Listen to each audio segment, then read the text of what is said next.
एक बाबा जिसने बाइबल के वचनों पर सवाल उठाया। क्या आप इन सवालों के जवाब दे पाएंगे? ये सिर्फ कहानी नहीं बल्कि एक सच्ची घटना है। सबसे पहले आप ये सच्ची घटना का वीडियो क्लिप देखिए, उसके बाद हम इस सच्ची घटना पर आधारित कहानी शुरू करेंगे। बापू, बाइबल के उत्पत्ति विषय का पहले पन्ना में लिखा है इनके भगवान ने कि पहले पृथ्वी बनाई, पहले पृथ्वी बनाई और 3 दिन के बाद इनके भगवान ने सूरज और चांद बनाई। पहले पृथ्वी बनाई, 3 दिन के बाद उनके भगवान ने सूरज और चांद बनाई। बापू, पृथ्वी आज बन गई, 3 दिन के बाद सूरज और चांद बनी, तो सूरज और चांद जब नहीं थे तो दिन और रात कैसे हुआ? और दिन और रात नहीं हुआ तो इनके भगवान यीशु मसीह ने 3 दिन का मैथमेटिक्स कहां से लाया? कल्पना कीजिए कि बाइबल को झूठा साबित करने के लिए कोई बाबा आपसे सवाल जवाब करने लग जाए, तो आप क्या करेंगे? क्या आप सही जवाब देकर बाबा का मुंह बंद कर पाएंगे या आप खुद मुंह छिपाकर भाग जाएंगे? इसलिए इस वीडियो में बने रहिए, क्योंकि आज हम एक नहीं बल्कि ऐसे बहुत से सवालों के जवाब आपके लिए लेकर आए हैं। इस वीडियो को पूरा देखने के बाद अगर आपसे कोई इन सवालों को पूछेगा तो आप जवाब देकर उसका मुंह बंद कर देंगे। इसलिए आज की कहानी को आपको जरूर देखना चाहिए। अगर ये वीडियो नहीं देखा तो आपने कुछ नहीं देखा, इसलिए वीडियो को अंत तक जरूर देखें, वरना आप कभी नहीं जान पाएंगे कि इन सवालों के जवाब आखिर क्या है। रात का अंधेरा गांव की गलियों में छाया हुआ था। दूर मंदिर की घंटियां बज रही थीं और उसी समय चौक पर सजे विशाल मंच पर हजारों की भीड़ जमा थी। मंच पर एक बाबा जी भगवा वस्त्रों में, भारी दाढ़ी और चमकती आंखों के साथ खड़े थे। भीड़ उनके हर शब्द को सुनने के लिए सांस रोके बैठी थी। बाबा ने हाथ उठाया और गरजते हुए बोले, लोगों, आज मैं एक ऐसे प्रश्न का उत्तर चाहता हूँ जिसका जवाब किसी के पास नहीं, और अगर कोई दे सके तो समझो वही सच्चा है।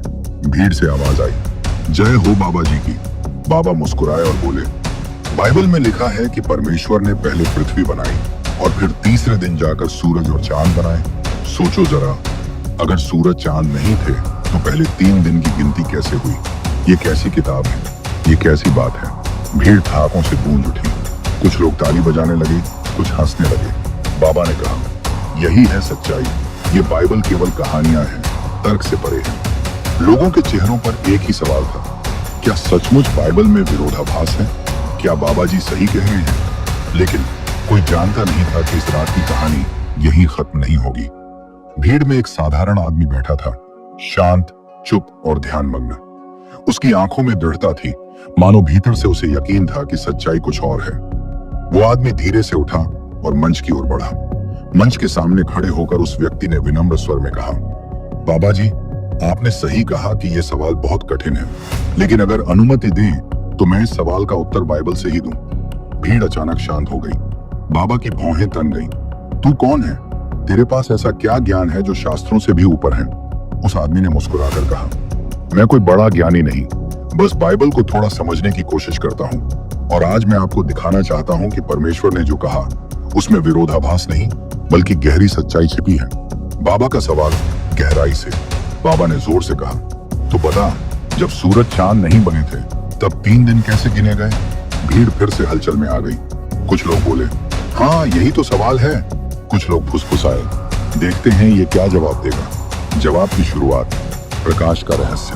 वो व्यक्ति बोला, बाबा जी, बाइबल के अनुसार जब परमेश्वर ने सृष्टि की शुरुआत की तो सबसे पहले उसने कहा, उजियाला हो, और उजियाला हो गया।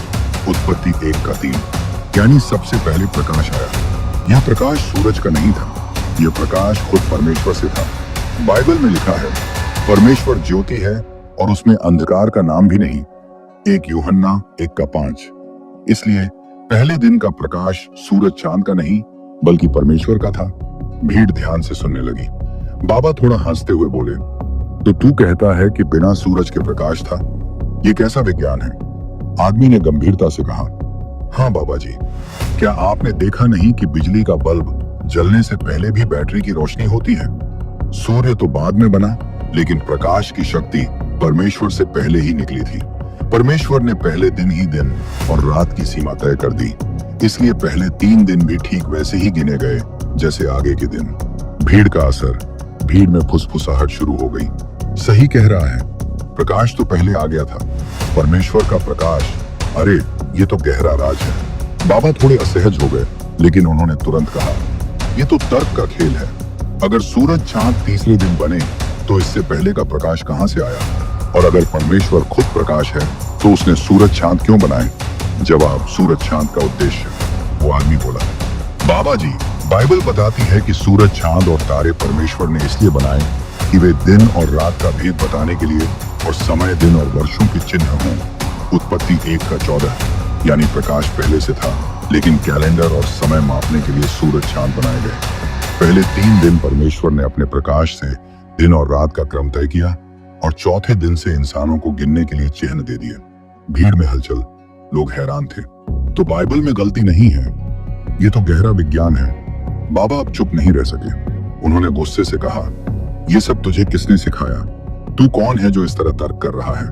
आदमी ने धीरे से कहा, मेरा नाम आप भूल भी जाए तो चलेगा, लेकिन मैं जानता हूं कि यीशु मसीह सत्य का स्रोत है और वही सत्य हमें अंधकार से प्रकाश में लाता है। भीड़ सन्नाटे में डूब गई। कई लोग बाबा के चेहरे की ओर देखने लगे, मानो सवाल कर रहे हों, क्या बाबा के पास कोई जवाब है? बाबा की आंखें लाल हो गईं। उन्होंने गुस्से में मंच पर अपनी लाठी पटकी और कहा, अच्छा, अगर इतना ही ज्ञान है तो आ, मेरे साथ शास्त्रार्थ कर। अगर तू मुझे हरा दे तो मान लूंगा कि तेरी बाइबल सत्य है, लेकिन अगर मैं जीत गया तो सबके सामने तू मान लेगा कि तेरी किताब झूठी है। भीड़ गरज उठी, शास्त्रार्थ, शास्त्रार्थ। पहला शास्त्रार्थ। मंच पर गूंजती आवाजें, भीड़ की गरज और बाबा जी के चेहरे पर उभरती चुनौती। उस रात का माहौल ऐसा था जैसे कोई धार्मिक युद्ध छिड़ने वाला हो। बाबा जी अपनी विशाल लाठी के सहारे खड़े थे। उनके चेहरे पर घमंड और जोश साफ दिख रहा था। दूसरी ओर वह व्यक्ति, साधारण कपड़े, शांत चेहरा, लेकिन आंखों में ऐसा आत्मविश्वास जैसे उसके पास कोई अदृश्य शक्ति है। भीड़ शास्त्रार्थ, शास्त्रार्थ का नारा लगा रही थी। हर कोई जानना चाहता था कि अब यह टकराव किस दिशा में जाएगा। बाबा जी की पहली चाल। बाबा जी ने भीड़ की ओर हाथ उठाकर कहा, लोगों, आज का शास्त्रार्थ गवाह बनेगा कि कौन सा धर्म सत्य है। मैं इस आदमी से पूछूंगा सवाल, और अगर इसका उत्तर न निकला तो सब मान लेना कि बाइबल केवल झूठी कहानियां हैं। भीड़ से आवाज आई, जय बाबा की। बाबा ने आंखें तरेर कर उस आदमी की ओर देखा और गरजते हुए बोले, पहला सवाल, बाइबल कहती है कि परमेश्वर ने मनुष्य को अपनी छवि और स्वरूप में बनाया। अगर ऐसा है तो क्या परमेश्वर भी इंसान की तरह शरीर वाला है, हाथ पांव वाला? अगर हाँ, तो परमेश्वर में और इंसान में क्या अंतर? भीड़ जोर जोर से हंसने लगी। हाँ, सही पकड़ा बाबा ने। अब देखो ये कैसे फंसता है। व्यक्ति का उत्तर, परमेश्वर की छवि का रहस्य। वह व्यक्ति शांत स्वर में बोला, बाबा जी, आपने सही कहा कि बाइबल में लिखा है कि परमेश्वर ने मनुष्य को अपनी छवि में बनाया, लेकिन यहाँ छवि का मतलब शरीर नहीं, आत्मा और गुण है। परमेश्वर आत्मा है, यूहन्ना 4:24। उसमें पवित्रता, प्रेम, न्याय, दया और सत्य है। जब उसने मनुष्य को बनाया तो इन गुणों को उसमें रखा। यही कारण है कि मनुष्य सोच सकता है, अच्छाई बुराई का भेद कर सकता है और प्रेम कर सकता है। भीड़ चौंकी। कुछ लोग बोले, वाह, ये तो गहरा उत्तर है। बाबा जी ने तुरंत ताना मारा, तो तू कहता है कि परमेश्वर का शरीर नहीं है, लेकिन बाइबल में कई जगह लिखा है, परमेश्वर ने हाथ बढ़ाया, परमेश्वर ने देखा। अगर शरीर नहीं तो ये सब क्या है? उत्तर, प्रतीकात्मक भाषा। वह व्यक्ति बोला, बाबा जी, आपने सही पढ़ा, लेकिन यह भाषा प्रतीकात्मक है। जैसे हम कहते हैं कि सूरज उगता है, असल में सूरज तो स्थिर है, धरती घूमती है। उसी तरह परमेश्वर को समझाने के लिए इंसानी भाषा का उपयोग किया गया। जब लिखा है कि परमेश्वर ने हाथ बढ़ाया, इसका मतलब है कि उसने अपनी शक्ति दिखाई। जब लिखा है कि परमेश्वर ने देखा, इसका मतलब है कि उसने सब कुछ जान लिया। यानी परमेश्वर असीम आत्मा है, लेकिन उसे समझाने के लिए मानवीय शब्दों का प्रयोग हुआ। भीड़ ने सिर हिलाया। सही है, हम भी तो बच्चों को समझाने के लिए उदाहरण देते हैं। बाबा जी की दूसरी चाल। बाबा अब चुप नहीं बैठे। उन्होंने ऊंची आवाज में कहा, ठीक है, लेकिन बाइबल में लिखा है कि आदम और हव्वा ने फल खाया और पाप किया। सवाल है, अगर परमेश्वर सब कुछ जानता है तो उसने पहले से क्यों नहीं रोका? क्यों इंसान को पाप करने दिया? अगर वह दयालु है तो दुख क्यों आने दिया? भीड़ तालियां बजाने लगी। हाँ, यही तो सबसे बड़ा सवाल है। अगर भगवान है तो बुराई क्यों है? उत्तर, स्वतंत्र इच्छा का रहस्य। वह व्यक्ति गहरी आवाज में बोला, बाबा जी, ये सवाल बहुत गहरा है। परमेश्वर चाहता है कि इंसान उससे प्रेम करे, लेकिन प्रेम तभी सच्चा होता है जब वह स्वतंत्रता से हो, जबरदस्ती से नहीं। अगर परमेश्वर इंसान को रोबोट की तरह बना देता तो इंसान केवल हाँ ना करता, पर उसमें प्रेम नहीं होता। इसलिए परमेश्वर ने इंसान को स्वतंत्र इच्छा दी। आदम और हव्वा ने उस स्वतंत्रता का गलत उपयोग किया और पाप किया, लेकिन परमेश्वर ने उन्हें तुरंत नहीं नष्ट किया, बल्कि उद्धार का मार्ग खोला यीशु मसीह के माध्यम से। भीड़ शांत हो गई। कुछ लोग सोच में पड़ गए, हाँ, अगर मजबूरी से प्रेम हो तो उसका मूल्य क्या? बाबा की चुनौती और बढ़ी। बाबा अब और उग्र हो गए। उन्होंने कहा, ठीक है, लेकिन अगर यीशु ही उद्धार का मार्ग है तो वह केवल 2000 साल पहले ही क्यों आया? पहले के लोग क्या पाप में मरते रहे? क्या यह न्याय है? भीड़ ने शोर मचाया। वाह, अब बताओ इसका उत्तर। उत्तर, अनंत योजना। वह व्यक्ति गहरी सांस लेकर बोला, बाबा जी, परमेश्वर की योजना अनंत है। पुराने नियम के समय में लोगों को पापों के लिए बलिदान चढ़ाना पड़ता था, भेड़ बकरी का खून बहाना पड़ता था, लेकिन यह सब यीशु के आने का संकेत था। यीशु ने जब क्रूस पर बलिदान दिया तो उसने सारे समय के पापों का दाम चुकाया, अतीत, वर्तमान और भविष्य का। इसलिए पहले के लोग भी उसी उद्धार में शामिल हैं। बाइबल कहती है, वह मेमना जगत की उत्पत्ति से ही वध किया गया था। प्रकाशित वाक्य 13:8। यानी परमेश्वर ने पहले से योजना बना रखी थी। भीड़ हैरान हो गई। अरे, यह तो हमने कभी नहीं सुना। बाबा की बौखलाहट। बाबा जी की आंखों में बेचैनी साफ दिख रही थी। उन्होंने अपनी लाठी पटकते हुए कहा, ठीक है, अब मैं तुझे सीधा सवाल करता हूँ। अगर परमेश्वर इतना शक्तिशाली है तो उसने शैतान को क्यों बनाया? और अगर शैतान बुरा है तो उसे नष्ट क्यों नहीं कर देता? भीड़ ने जोरदार नारे लगाए। हाँ, यही तो असली सवाल है। उत्तर, परीक्षा और न्याय। वह व्यक्ति धीमे स्वर में बोला, लेकिन उसकी आवाज में गहराई थी। बाबा जी, शैतान को परमेश्वर ने नहीं बनाया।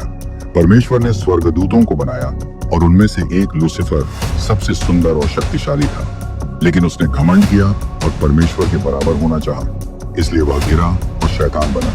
अब सवाल है कि परमेश्वर उसे नष्ट क्यों नहीं करता? क्योंकि अगर वह तुरंत नष्ट कर दे तो बाकी सब सोचेंगे कि शायद शैतान सही था और परमेश्वर ने उसे दबा दिया। इसीलिए परमेश्वर उसे समय दे रहा है ताकि सब देखें कि शैतान का मार्ग केवल विनाश है। अंत में बाइबल कहती है कि शैतान आग की झील में डाला जाएगा। प्रकाशित वाक्य 20:10। तब सब जानेंगे कि परमेश्वर ही सच्चा न्यायी है। भीड़ पूरी तरह से शांत हो गई। हर किसी की सांस थमी थी। अचानक मंच के सामने बैठे कुछ लोग चिल्ला उठे, बाबा जी, ये आदमी तो सच बोल रहा है। इसका हर उत्तर दिल को छू रहा है। भीड़ में हलचल मच गई। कुछ लोग बाबा का समर्थन कर रहे थे तो कुछ उस आदमी की बातों से प्रभावित हो रहे थे। बाबा का चेहरा गुस्से से लाल हो गया। उन्होंने चिल्लाकर कहा, बस, अब देखना, अगला सवाल तेरी बाइबल को ध्वस्त कर देगा। बाबा जी ने अपनी लाठी उठाई और बोले, अगला सवाल होगा सूरज, चांद और धरती के रहस्य पर, और इस बार देखना तेरी सारी दलीलें टूट जाएंगी। भीड़ गरज उठी। सभी की आंखें मंच पर जमी थी। हर कोई जानना चाहता था कि अब यह शास्त्रार्थ किस मोड़ पर जाएगा। सूरज, चांद और धरती का रहस्य। रात और भी गहरी हो चुकी थी। मंच पर जलते मशालों की रोशनी में बाबा जी की आंखें आग की तरह चमक रही थीं। हजारों की भीड़ अब भी मैदान में जमी थी। कुछ के चेहरों पर उत्सुकता थी, कुछ पर डर और कुछ पर बाबा के समर्थन और विरोध की मिलीजुली भावनाएं। बाबा जी ने अपनी लाठी जमीन पर पटकी और गूंजती आवाज में बोले, लोगों, अभी तक यह आदमी शब्दों के खेल से बच निकला है, लेकिन अब मैं उसे ऐसी उलझन में डालूंगा कि इसकी सारी बातें ढह जाएंगी। भीड़ से आवाज आई, हाँ बाबा जी, हर हर महादेव। उस आदमी ने शांत भाव से खड़े होकर कहा, बाबा जी, प्रश्न जितना कठिन होगा, सत्य उतना ही चमकेगा। बाबा जी का पहला सवाल, सूरज और धरती। बाबा ने मुस्कुराते हुए कहा, बाइबल कहती है कि परमेश्वर ने चौथे दिन सूरज और चांद बनाए, लेकिन विज्ञान कहता है कि सूरज के बिना धरती पर जीवन संभव नहीं। पौधे तीसरे दिन कैसे बने जब सूरज चौथे दिन आया? क्या ये बाइबल की सबसे बड़ी गलती नहीं? भीड़ जोर जोर से शोर करने लगी। हाँ हाँ, सही पकड़ा बाबा जी ने। पौधे तो सूरज की रोशनी से ही बढ़ते हैं। व्यक्ति का उत्तर, परमेश्वर का प्रकाश। वह व्यक्ति गहरी आवाज में बोला, बाबा जी, आपने सही सुना कि पौधे तीसरे दिन बने और सूरज चौथे दिन। लेकिन बाइबल पहले ही बता चुकी है कि परमेश्वर ने पहले दिन प्रकाश उत्पन्न किया था। उसी उसी प्रकाश में पौधे जीवित रहे। विज्ञान भी कहता है कि पौधों को ऊर्जा प्रकाश से मिलती है, उसका स्रोत चाहे सूर्य हो या कोई और। पहले दिन जो प्रकाश परमेश्वर ने दिया वही उनके लिए पर्याप्त था। भीड़ ने सिर हिलाया। कुछ लोग फुसफुसाए, हाँ प्रकाश तो पहले से था। बाबा जी का दूसरा सवाल, चांद की भूमिका। बाबा जी ने तुरंत कहा, ठीक है, लेकिन बाइबल कहती है कि परमेश्वर ने चांद को रात का उजियाला दिया। विज्ञान तो कहता है कि चांद अपनी रोशनी नहीं देता, वो तो सूरज की रोशनी पर निर्भर है। तो फिर बाइबल झूठ नहीं हुई। भीड़ हंसने लगी। उत्तर, चांद का उद्देश्य, वह व्यक्ति बोला। बाबा जी, आपने सही कहा कि चांद खुद रोशनी नहीं देता, लेकिन बाइबल कभी ये नहीं कहती कि चांद अपनी रोशनी से चमकता है। उसने केवल इतना कहा कि बड़ा ज्योति दिन पर प्रभुत्व करे और छोटा ज्योति रात पर। उत्पत्ति 1:16। यहाँ ज्योति का अर्थ है प्रकाश का स्रोत या साधन। चांद रात को उजियाला देता है क्योंकि वह सूर्य की रोशनी परावर्तित करता है। वैज्ञानिक सच वही है जो बाइबल ने हजारों साल पहले लिखा। भीड़ में हलचल मच गई। कुछ लोग चौंक कर बोले, अरे सही है, चांद को छोटा ज्योति कहा गया। बाबा जी का तीसरा सवाल, धरती का केंद्र। बाबा अब और उग्र हो गए। उन्होंने चिल्लाकर कहा, बाइबल में लिखा है कि धरती स्थिर है और नहीं हिलती, लेकिन विज्ञान कहता है कि धरती सूर्य के चारों ओर घूमती है। क्या ये सबसे बड़ा विरोधाभास नहीं? भीड़ जोर से हंसने लगी। हाँ, अब तो ये फंस जाएगा। उत्तर, काव्यात्मक भाषा। वह व्यक्ति मुस्कुराया और बोला, बाबा जी, बाइबल में कई जगह धरती को स्थिर कहा गया है, लेकिन वह काव्यात्मक भाषा है। जैसे हम कहते हैं कि सूरज उगा, असल में सूरज नहीं उगता, धरती घूमती है।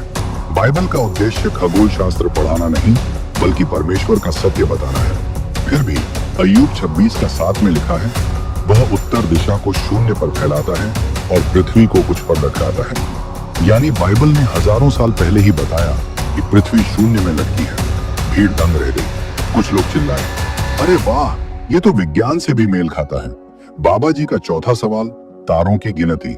बाबा ने गुस्से से कहा, बाइबल कहती है कि परमेश्वर ने तारे बनाए और उन्हें गिना, लेकिन विज्ञान कहता है कि तारों की गिनती असंभव है। तो क्या बाइबल झूठ बोल रही है? उत्तर, अनंत तारे। वह व्यक्ति बोला, बाबा जी, बाइबल ने कभी नहीं कहा कि इंसान तारों को गिन सकता है। उसने कहा, जैसे आकाश के तारों की गिनती नहीं की जा सकती, वैसे ही तेरी संतान बढ़ेगी। उत्पत्ति 15:5। यानी बाइबल ने पहले ही कहा कि तारों की गिनती असंभव है। विज्ञान ने यह सत्य बाद में खोजा। तारों की संख्या अनंत है और यही बाइबल का दावा है। भीड़ तालियों से गूंज उठी। सही कहा, यह तो बाइबल की सच्चाई निकली। बाबा जी का पांचवा सवाल, जीवन की उत्पत्ति। बाबा ने अपनी आवाज ऊंची करते हुए कहा, अगर परमेश्वर ने सब कुछ बनाया तो जीवन कैसे उत्पन्न हुआ? विज्ञान कहता है कि जीवन अरबों साल में धीरे धीरे विकसित हुआ। बाइबल कहती है कि परमेश्वर ने सीधे ही बना दिया। दोनों में फर्क है। सच कौन है? भीड़ सन्नाटे में डूब गई। ये सबसे बड़ा सवाल था। उत्तर, जीवन का स्रोत। वह व्यक्ति धीरे धीरे बोला, बाबा जी, विज्ञान अब तक जीवन की उत्पत्ति का स्पष्ट उत्तर नहीं दे पाया। बिग बैंग और एवोल्यूशन सिद्धांत है, प्रमाण नहीं।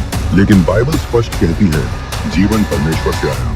विज्ञान कहता है कि निर्जीव से जीवित नहीं बन सकता, और यह सत्य बाइबल के अनुरूप है, क्योंकि जीवन का स्रोत केवल परमेश्वर है।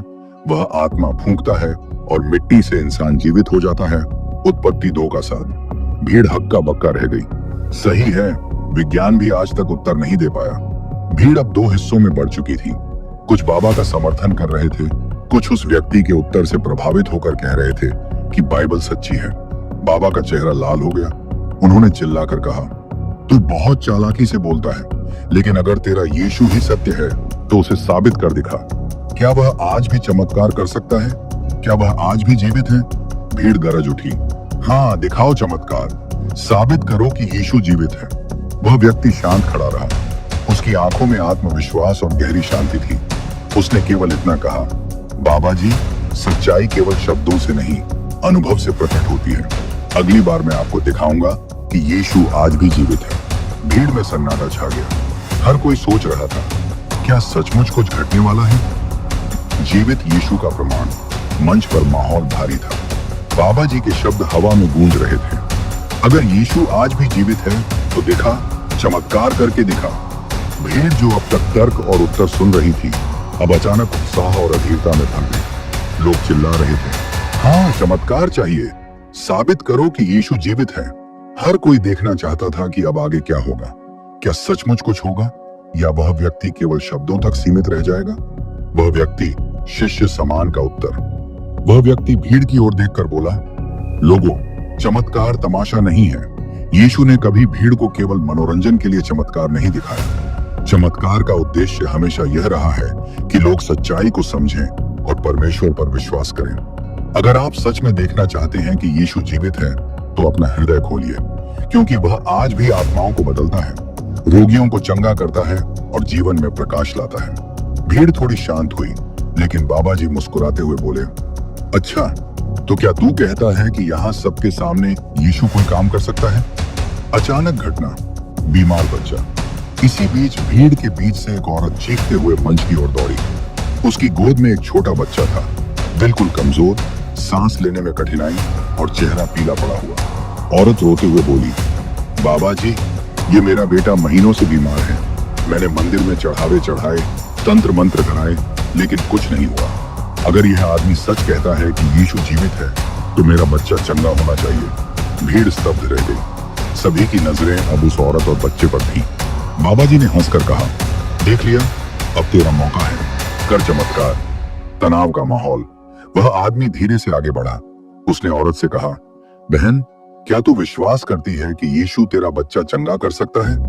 औरत रोते हुए बोली, हाँ, मैंने सब जगह कोशिश की, अब केवल यीशु पर भरोसा है। भीड़ सांस रोके देख रही थी। बाबा जी ठाका लगाकर बोले, देखते हैं तेरे यीशु की शक्ति। प्रार्थना का क्षण, वह आदमी घुटनों के बल बैठ गया। उसने बच्चे को हाथ में लिया, अपनी आंखें बंद की और बोला, हे प्रभु यीशु, तू ही जीवन का स्रोत है, तू ही चंगा करने वाला है। इस बच्चे को तेरे नाम में चंगा कर। भीड़ एकदम खामोश हो गई। सिर्फ मशाल की लौ हिल रही थी और हवा में तनाव गहरा गया। चमत्कार। कुछ ही पलों बाद बच्चे का चेहरा धीरे धीरे चमकने लगा। उसकी सांसें सामान्य होने लगी। जो बच्चा अब तक बिल्कुल निर्जीव सा था, वह अचानक हंस पड़ा और अपनी मां को गले लगा लिया। भीड़ में हलचल मच गई। लोग जोर जोर से चिल्लाने लगे, चमत्कार, चमत्कार, यीशु जीवित है। औरत जमीन पर गिरकर रोने लगी, धन्यवाद प्रभु यीशु, मेरा बच्चा बच गया। बाबा जी की प्रतिक्रिया।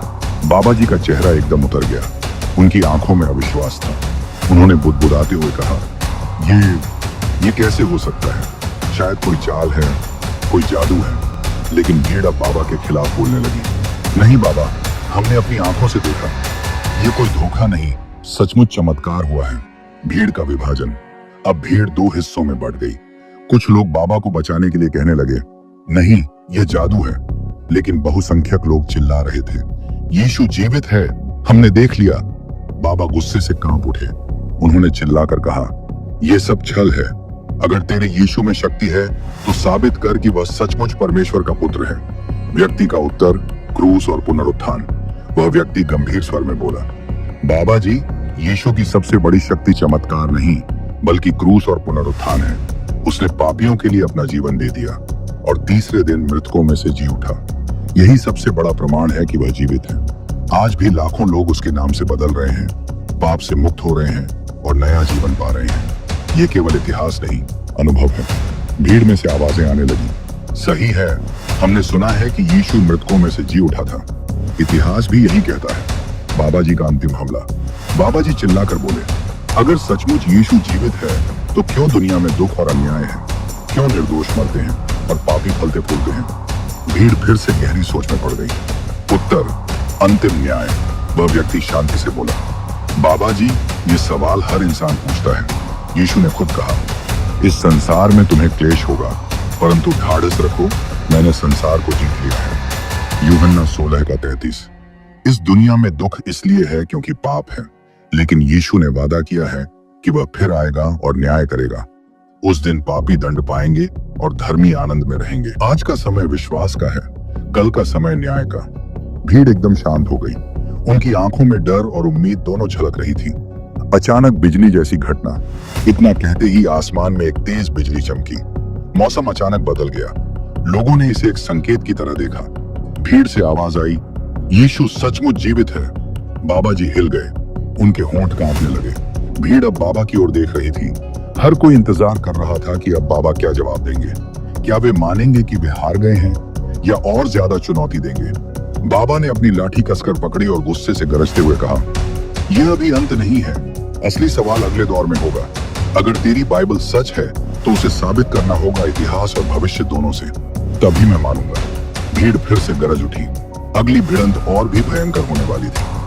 अंतिम टकराव और विजय। रात गहरी हो चुकी थी। मंच पर मशालें जल रही थी। हजारों लोगों की भीड़ जमा थी। हर किसी की आंखें बाबा जी और उस व्यक्ति यीशु के साक्षी पर टिकी थी। बाबा जी ने गुस्से से अपनी लाठी उठाई और गरजते हुए कहा, अगर यीशु सचमुच परमेश्वर का पुत्र है तो उसे इतिहास और भविष्य दोनों से साबित करो, वरना मान लूंगा कि यह सब छल है। भीड़ में सन्नाटा छा गया। यह अंतिम सवाल था। अब जवाब या तो सदा के लिए रास्ता खोल देगा या सब कुछ मिटा देगा। इतिहास से उत्तर। वह व्यक्ति शांत स्वर में बोला, बाबा जी, तू इतिहास मांगता है? सुन, यीशु केवल धर्म का नाम नहीं बल्कि इतिहास का जीवंत पात्र है। रोम साम्राज्य के अभिलेखों में उसका उल्लेख है। यहूदियों के इतिहासकार जोसेफस और रोम के टैसिटस ने भी लिखा कि यीशु नाम का एक व्यक्ति था जिसे क्रूस पर चढ़ाया गया। यह कोई कल्पना नहीं, सच्चाई है। भीड़ फुसफुसाने लगी। सचमुच हमने यह नाम इतिहास में पढ़ा है। वह व्यक्ति आगे बोला, इतिहास में कोई और ऐसा नहीं जिसने मृतकों में से जी उठने का दावा किया और गवाह भी दिए। सैकड़ों लोग थे जिन्होंने यीशु को मृतकों से जी उठे देखा। रोमी सैनिकों ने उसकी कब्र को पहरा दिया, फिर भी वह कब्र खाली रही। अगर वह झूठ होता तो रोमी साम्राज्य और यहूदी धर्मगुरु उसे तुरंत झूठ साबित कर देते, लेकिन वे भी चुप रहे क्योंकि सच को दबा नहीं सकते थे। भीड़ अब और ध्यान से सुनने लगी। भविष्य से उत्तर, भविष्यवाणी। वह व्यक्ति फिर बोला, अब तू भविष्य पूछता है? बाबा जी, बाइबल में हजारों साल पहले लिखी गई बातें आज सच हो चुकी हैं। यशायाह नबी ने यीशु के जन्म से 700 साल पहले लिखा कि एक कुंवारी से बालक जन्म लेगा और उसका नाम इम्मानुएल होगा। यशायाह 7:14। भजन संहिता 22 में लिखा कि उसके हाथ पांव छेदे जाएंगे। ये सब क्रूस पर हुआ। जकरियाह 11 में 30 चांदी के टुकड़ों में बेचे जाने की भविष्यवाणी है। यहूदा ने वही किया। भीड़ दंग रह गई। लोग कहने लगे, यह सब तो सच है। अंतिम भविष्यवाणी, दूसरा आगमन। वह व्यक्ति और भी गंभीर हो गया। उसने कहा, बाबा जी, अभी भी भविष्य बाकी है। बाइबल कहती है कि यीशु फिर से आएगा।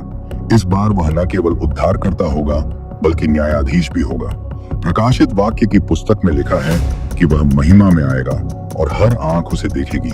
जो उसे नकारेंगे वे भय से कांपेंगे और जो विश्वास करेंगे वे आनंद मनाएंगे।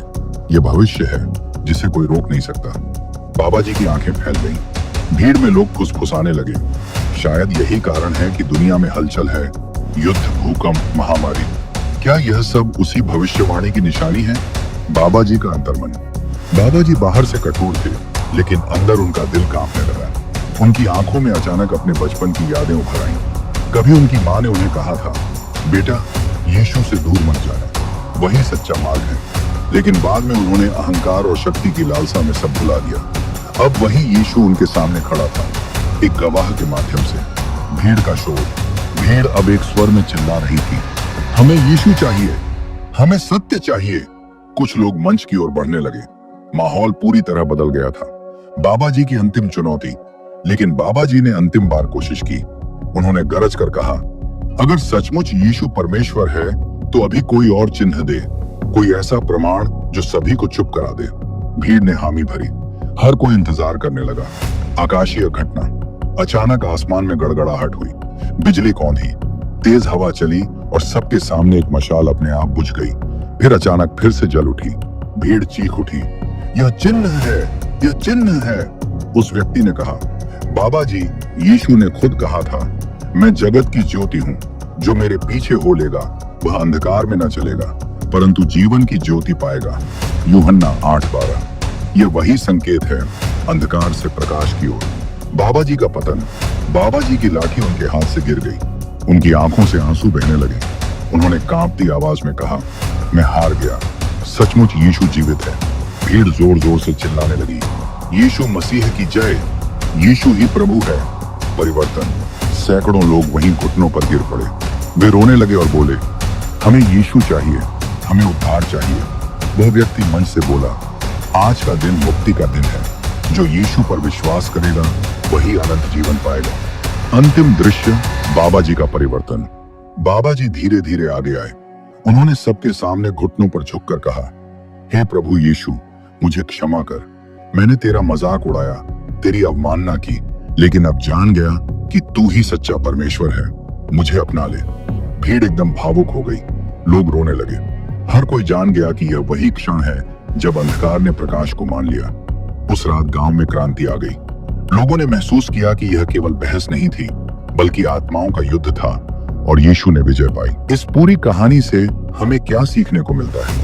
अहंकार का पतन और विनम्रता की विजय। कहानी की शुरुआत बाबा जी के अहंकार से होती है।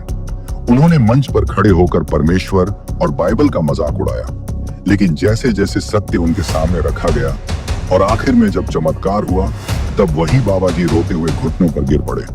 सीख, अहंकार चाहे कितना भी बड़ा क्यों ना हो, सत्य के सामने टिक नहीं सकता। बाइबल कहती है, अभिमान विनाश से पहले और घमंड पतन से पहले होता है। नीति वचन 16:18। इसलिए हमें हमेशा विनम्र रहना चाहिए। बाइबल केवल पुस्तक नहीं, जीवन का प्रकाश है। बाबा जी ने सवाल उठाया, तीसरे दिन सूरज चांद बना तो दिन गिनती कैसे हुई? लेकिन उत्तर यह मिला कि बाइबल की बातें केवल विज्ञान से परे नहीं, बल्कि आध्यात्मिक गहराई से जुड़ी है। परमेश्वर ने पहले प्रकाश लाया, वह शारीरिक नहीं बल्कि आध्यात्मिक प्रकाश था। सीख, बाइबल को केवल बाहरी दृष्टि से पढ़ने वाले हंस सकते हैं, लेकिन जो दिल से समझते हैं उनके लिए यह जीवन का मार्गदर्शन है। तेरा वचन मेरे पांव के लिए दीपक और मेरे मार्ग के लिए उजियाला है। भजन संहिता 119 का 105। विश्वास के बिना चमत्कार अधूरा है। भीड़ चमत्कार देखना चाहती थी, लेकिन उस व्यक्ति ने पहले कहा, चमत्कार तमाशा नहीं है।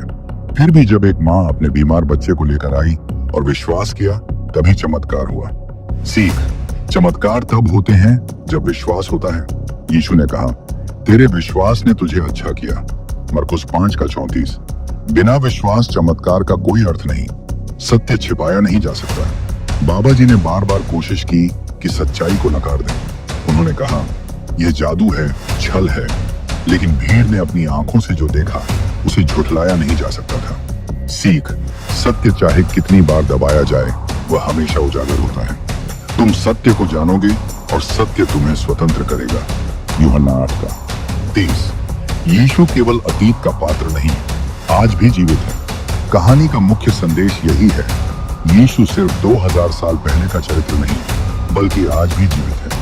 उसकी शक्ति आज भी लोगों को बदल रही है, बीमारों को चंगा कर रही है और आत्माओं को बचा रही है। सीख, हमारे लिए यीशु एक इतिहास की किताब का अध्याय नहीं, बल्कि एक जीवित अनुभव है। यीशु मसीह कल और आज और युगानुयुग एक सा है।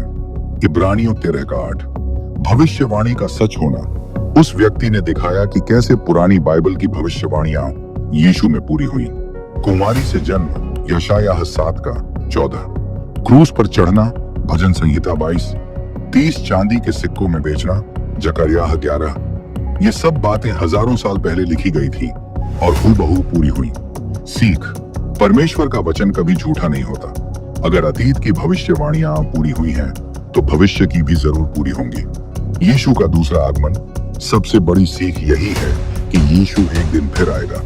उस दिन न्याय होगा। जिन्होंने विश्वास किया उन्हें अनंत जीवन मिलेगा, जिन्होंने नकारा वे दंड पाएंगे। सीख, आज का समय हमें चुनने का अवसर देता है। कल का समय न्याय का होगा, इसलिए अभी ही निर्णय लेना है। भीड़ का परिवर्तन, सामूहिक जागृति। कहानी में सबसे अद्भुत दृश्य वह था जब पूरी भीड़ बदल गई। लोग घुटनों पर गिर गए और बोले, हमें यीशु चाहिए। सीख, जब सत्य का प्रकाश आता है तो केवल एक व्यक्ति नहीं, बल्कि पूरा समाज बदल सकता है। यह केवल व्यक्तिगत अनुभव नहीं, बल्कि सामूहिक जागृति है। क्षमा की शक्ति। बाबा जी ने यीशु का मजाक उड़ाया, उसका अपमान किया, उसे झूठा साबित करने की कोशिश की, लेकिन अंत में जब उन्होंने प्रार्थना की, हे प्रभु यीशु, मुझे क्षमा कर, तो उन्हें क्षमा मिली। सीख, यीशु की क्षमा अनंत है। कोई भी इतना बड़ा पापी नहीं कि उसे माफ न किया जाए। यदि हम अपने पापों को मान लें, तो वह विश्वास योग्य और धर्मी है कि हमारे पाप क्षमा करे। 1 यूहन्ना 1:9। जीवन बदलने की चुनौती। यह कहानी केवल पढ़ने के लिए नहीं, बल्कि जीवन बदलने की चुनौती देती है। हम सबके जीवन में कहीं ना कहीं बाबा जी जैसा अहंकार, संदेह और मजाक है, लेकिन अंततः हमें भी वही रास्ता चुनना होगा, प्रकाश को अपनाना या अंधकार में रहना। इस पूरी कथा का मूल संदेश यही है, सत्य कभी हारता नहीं। यीशु मसीह आज भी जीवित है। विश्वास चमत्कार लाता है, अहंकार हमेशा टूटता है, क्षमा सबको उपलब्ध है और भविष्य का न्याय निश्चित है। व्यावहारिक सीख हमारे जीवन के लिए, जब कोई बाइबल का मजाक उड़ाए तो घबराए नहीं, शांत रहकर प्रेम और तर्क से उत्तर दें।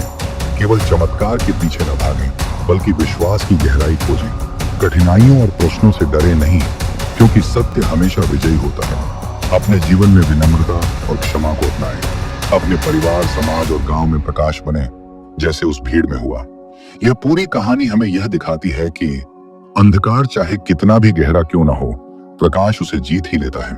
यीशु मसीह वही प्रकाश है। सवाल अब यह है कि क्या हम भी उस प्रकाश को स्वीकार करेंगे या बाबा जी की तरह देर करेंगे और अंत में टूटेंगे।